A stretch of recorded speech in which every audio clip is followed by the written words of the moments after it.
I'm Cody, and this is Time for History. Today, I want to talk about the good and the bad about mythology. And then I want to also talk about the role that mythology has played on how we write and understand history. I'm from Texas, and whenever I was a kid, I learned in elementary school about Davy Crockett. I learned about how when he was 3 years old, he wrestled a bear to the ground with his bare hands. And I learned about how when he was an adult, he fought at the Alamo, and he fought to the death, swinging his rifle until he was ultimately outnumbered. I learned about George Washington and the cherry tree, and how George Washington couldn't tell a lie. I learned about Honest Abe, and I learned about how the founding fathers were these demigods who were so much better than all of the rest of us. As I got older, I started actually reading evidence-based history, and I learned that Davy Crockett probably didn't go down swinging.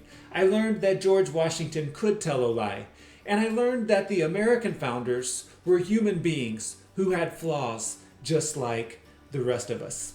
Much of what I learned in elementary school wasn't actually history based on evidence, it was mythology. And every country and every culture has its mythologies.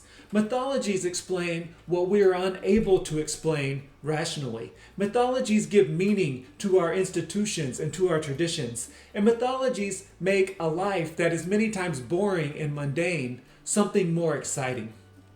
Joseph Campbell has written a lot about mythology. And if you've never checked him out, check out Joseph Campbell and read his writings and watch his interviews. Joseph Campbell said, "We want an experience of being alive. We want to feel the rapture of being alive." And mythologies seek to help us do just that. Now, the world is full of myths. Just looking at the Western tradition, we can go back into the Western tradition and look at Babylon and see the Epic of Gilgamesh and the Enuma Elish.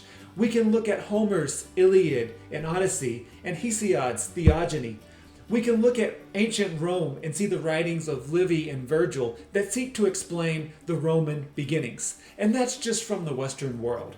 Africa, the Americas, Asia, and India all have mythologies that are very important to their cultures. And myths have a lot in common. They all tend to harken back to a better time, to a golden age, back when things were better. They seek to go back to a Garden of Eden that were better than anything that we have today. Homer wrote about a world that was really outside of the bounds of time, where the gods interacted with human beings and where men were heroic. The biblical prophets wrote about the kingdom of David and the kingdom of Solomon as this golden age. I talked about it in an earlier video, but even talking to an older person, they often look back to their childhood as the good old days. Human beings seem to have this desire to go back to a better time that was better in their perception than the world that we live in today. And myth really responds to that. Of course, the problem is that there never was a golden age. Human beings have always been human, with everything good and everything bad that comes from it. The same way that humans are today, humans have always been that way. And there was never a time when human beings were something greater than what human beings are. But myth seeks to say otherwise, because that fulfills a desire, a need inside of each of us and inside of our societies. But I want to talk specifically a little bit about one myth, and that is the Iliad by Homer. The Iliad tells the story of the Trojan War.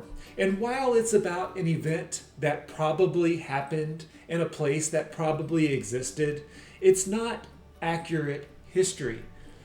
But it's similar to history.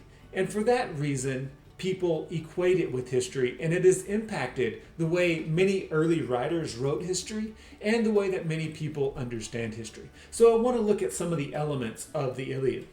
History is all about change, and historians look at what causes change, what causes events to happen. For Homer, that's answered by two factors. First of all, it's answered by individual human desire for glory. not by groups of people, not by societies of people, but by each individual desiring honor and glory and a reputation.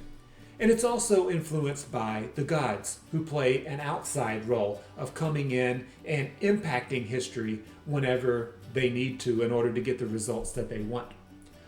Who is important in history is another question that historians ask.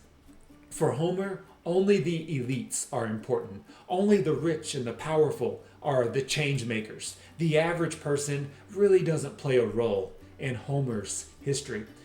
In the Trojan War, there were thousands of people who were fighting and dying, but Homer doesn't focus on them. He focuses on Achilles, Agamemnon, Hector, Paris, and a few others, and he ignores all of those other people. Only the elite are important. Like many myths, the Iliad also seeks to teach a lesson. The facts are not nearly as important as the lesson that's being taught. In fact, we would never look at the Iliad as a true historical account of the Trojan War because it doesn't start at the beginning of the war, it doesn't end at the end of the war. It has one little snippet that it actually talks about in order to teach a lesson about honor and glory and leaving a legacy and protecting a reputation. The Iliad is not history. It talks about a better time that never really existed. It pretends that elites are the only people who move history, and it teaches a lesson even if it has to alter the facts in order to make its lesson fit. Descartes criticized historians for writing fantasy instead of history, and to the extent that history is written or understood in the style of mythology, Descartes was right. That's why it's so important for historians to write evidence-based history. And that's why it's so important, if we're seeking actual history, that we base it on the facts. Mythology is important. Mythology has its place. But we should never confuse mythology with evidence-based history. So I want you to think about the history that you know. To what extent is it based on facts and evidence? To what extent is it mythology? Something to think about. I'm Cody. This is Time for History. I'll see you in the next video.